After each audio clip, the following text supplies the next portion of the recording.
साथ संगत जी, प्यार से कहना धन्यकार जी। संगतों में जो उत्साह कि किस तरह चाहे 2 वर्ष वो अपने गैजेट्स के स्क्रीन्स के आगे सत्संग रूप तो मिला, पर आज संतों के चरणों में उन माथा टेक कर ये चरण स्पर्श का मौका आज जो इस रूप में मिल रहा सबको, तो ये भाव अंदर से मन के सेवा भाव, सत्संग में आने का उत्साह और मन से सुमिरन करके इस निराकार के साथ हमेशा अपने मन को बनाए रखने का। तो कैसे हर कोई जहाँ इस संसार में आया है और आने का उद्देश्य कि अपनी पहचान हो जाए, इस परमात्मा की पहचान हो जाने से, और फिर जब ये पहचान इस निराकार के दर्शन हो जाते हैं, फिर सारे मन से वो भरम भुलेखे, वो एक कुछ भी उसको अगर हम कहें माया रूप, तो वो सब एक ये पर्दा उठ जाता है। फिर कैसे ये जीवन में जहाँ इस प्रभु को जान के उससे प्यार करके भक्ति का सफ़र शुरू होता है और ये जीवन आनंद में हो जाता है, और फिर ये आनंद सिर्फ हमारे अपने दिल तक नहीं रहता, फिर वो आनंद में मन इस तरह लगता है कि ये एहसास ये संतों ने जो शुरू से किया कि ये घर घर तक हर एक को वही एहसास हो जो हम आनंद का कर रहे हैं। फिर ये ज्ञान रूपी लौ, ये घर घर ये रोशनी हर तरफ पहुंचाने का एक भक्त का प्रयास रहता है। तो ये सब की शुरुआत जहाँ खुद से होती है कि अपने मन को बदलने से, ये मन किसी प्रयत्न से नहीं बदलता, ये सहज में जो एक बहुत ही आराम से एफर्टलेसली इस परमात्मा से जुड़ के एक सहज में ही बहता है।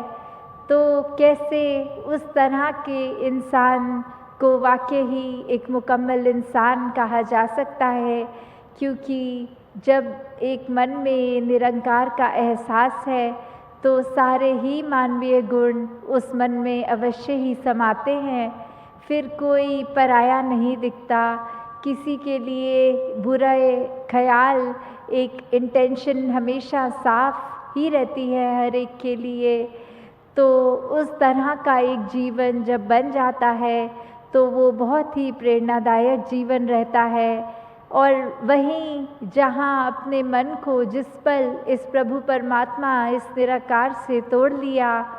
तो उसी पल फिर मन में ये नेगेटिव थॉट्स आने लगते हैं। हम अपने मन को अहंकार से भर लेते हैं, बुरी भावनाओं का प्रवेश करने देते हैं, और फिर वही मन जो बहुत ही स्थिर होता है उसमें अब हलचल हो जाती है। तो कैसे हम जहाँ ये देखते हैं कि खुद को संवारने से ही दुनिया ने संवरना है, तो उसका शुरुआत ये प्रयास अपने आप से ही करना है। अक्सर एक फितरत बन जाती है इंसान की कि अगर उदाहरण में देखें कि कोई रेड लाइट है और एक गाड़ी क्रॉस कर रही है, दूसरी कर रही है, तो अब वो इंसान देख भी रहा है कि रेड लाइट का मतलब रुकना है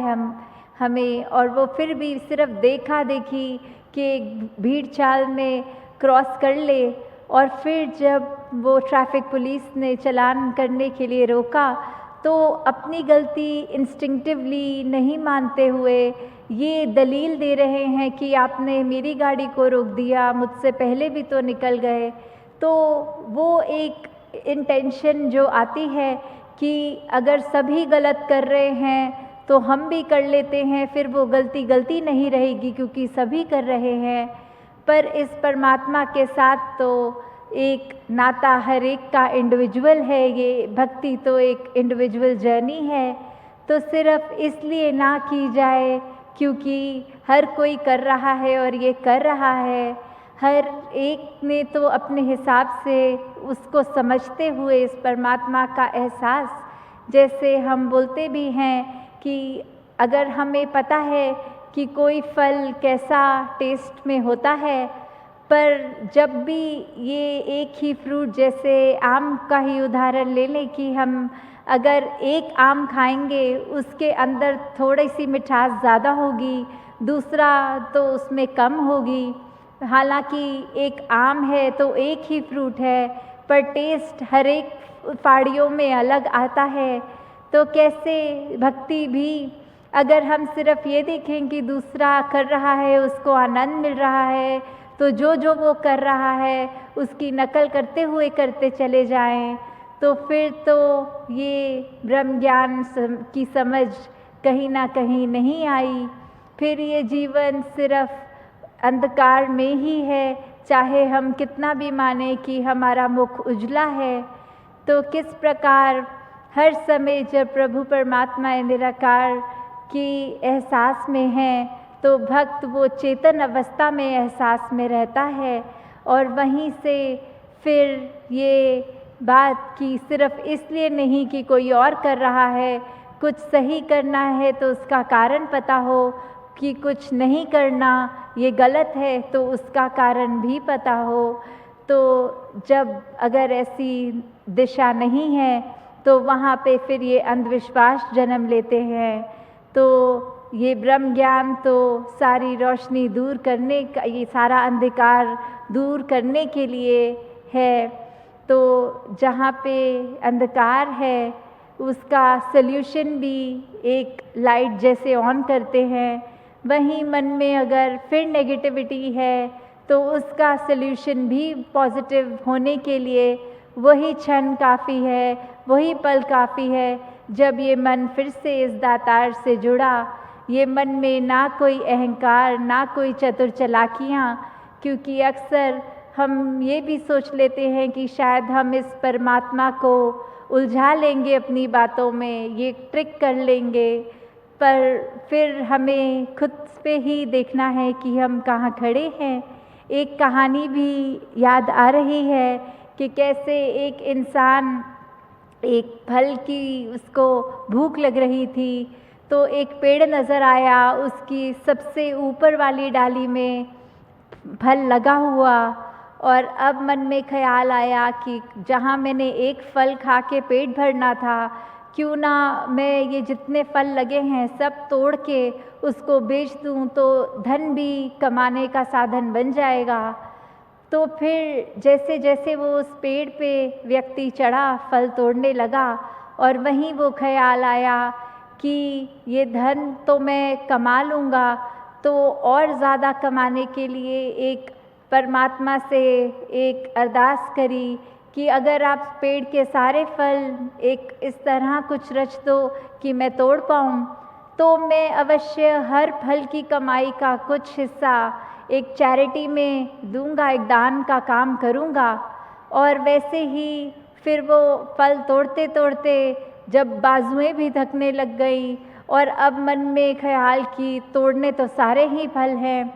फिर एक ख्याल आ रहा कि ये तो बहुत थकावट का काम हो गया, ये तो बहुत परिश्रम मेहनत का काम हो गया, तो अगर मैं इतनी मेहनत कर भी रहा हूँ तो क्या मुझे सच में एक इतना धनराशि मिल भी पाएगी कि नहीं, और उस धनराशि में से भी कुछ दान का तो पहले ही एक भगवान से कह दिया कि करेंगे। और जब वैसे ही और ख्याल आता गया कि एक छोड़ो, अब कोई बात नहीं, और ये मैं शायद ना ही तोड़ता और मैं कहीं से खरीद कर ही फल खा लेता, मेहनत भी बच जाती और दान भी नहीं करना पड़ता। अभी ऐसा ही ख्याल मन में जब चल रहा, वहीं पेड़ से पाँव फिसल के वो व्यक्ति नीचे गिरा। और फिर ये चतुराई उस समय कि ये भगवान को फिर कहा जा रहा है कि क्या हुआ भगवान, आप तो इतना सा मजाक भी नहीं सह पाए, मैं तो हमेशा यही चाह रहा था कि मैं दान ही करूं, बस ऐसे ही मन में कह दिया कि नहीं करूंगा, खरीद के ही खा लूँगा। तो कैसे ये चतुराई एक मन में जब आती है तो फिर एक ये बात हमें लगता है कि ये अंतर्यामी, ये परमात्मा हमारे अंदर की इंटेंशन को नहीं जानता होगा। सिर्फ हम शब्द जैसे दुनिया में किसी को कुछ भी कह देते हैं, वैसा ही ये हाल इस परमात्मा के साथ। तो यहाँ हमें खुद ही सोचना है कि जो हमसे ज़्यादा हमें जानता है, जो एक जिसकी कृपा से एक सांस चल रही है, उस परमात्मा के साथ हम शिकायतें भी जब कर रहे हैं, तो फिर एक खुद ही सोचें कि क्या हमारे दिमाग ने जो एक हमें आराम, एक कंफर्ट ज़ोन बना रखी है, क्या वो उस कंफर्ट ज़ोन में ना मिलना इस परमात्मा का जो एक नियम जिस हिसाब से रचा है, तो क्या हमारी सोच इस परमात्मा से बेहतर सोच सक रही है? तो कैसे हर कोई जब ये सोचता है, जब किसी भी बात की गहराई में उसको सोचें, तो यही एक नतीजा निकलता है कि ये परमात्मा का एहसास जब पल पल रहेगा, तो मन में ये बात समझ आती रहेगी कि परमात्मा का किया सब पूरा, पूरे का किया सब पूरा। तो कैसे हर कोई जहाँ एक संसार में आया है और आने के बाद फिर ये जिम्मेवारियाँ पारिवारिक और जो भी ड्यूटीज़ है एक स्टूडेंट रूप, एक कामकाज, एक कुछ भी परिवार की तरफ, तो जब अक्सर ये रिस्पॉन्सिबिलिटीज़ को एग्जीक्यूट करते हुए, निभाते हुए ये ख्याल फिर पीछे हो जाता है, एक स्पिरिचुअलिटी कहीं दूर हो जाती है, फिर इंसान खुद गर्ज होके सिर्फ अपना फ़ायदा किस तरह ज़्यादा से ज़्यादा हो उसके ऊपर लग जाता है। और अपना फ़ायदा अगर हम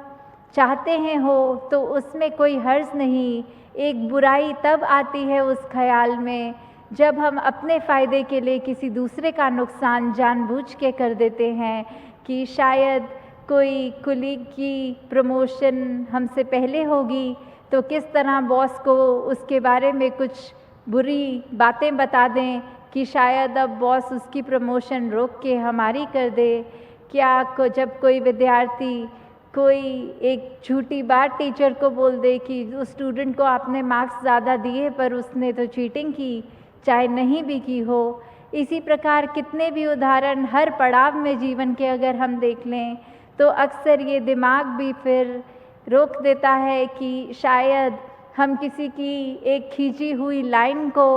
मिटा देंगे और उससे हमारी लाइन लंबी लगेगी तो वाहवाही मिलेगी। तो ये चतुर चालाकियाँ जहाँ हम एक अपने दिल में रखते हैं तो फिर ये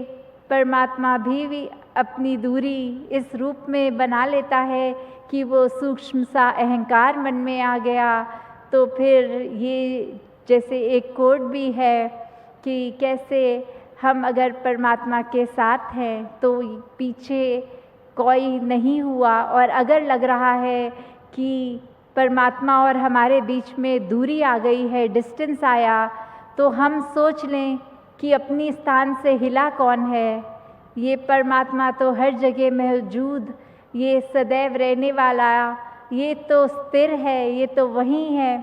सिर्फ हमने ही इस परमात्मा से दूरी करी। So it is us who moved, not God.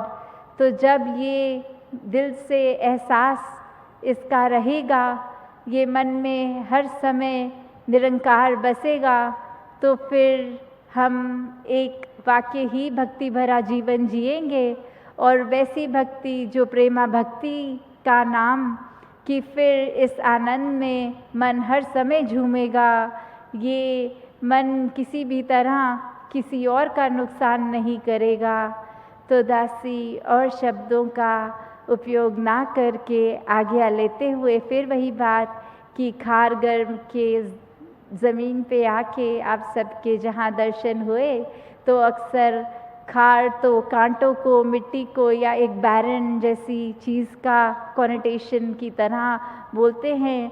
तो ये अगर खारगर है तो संतों ने तो हमेशा खारों को भी फूल मान के उनसे भी प्यार किया, और संतों ने फिर उस नज़रिए से देखा कि पूरी धरा में फूल ही फूल नज़र आते हैं, खाड़ तो दिखते नहीं।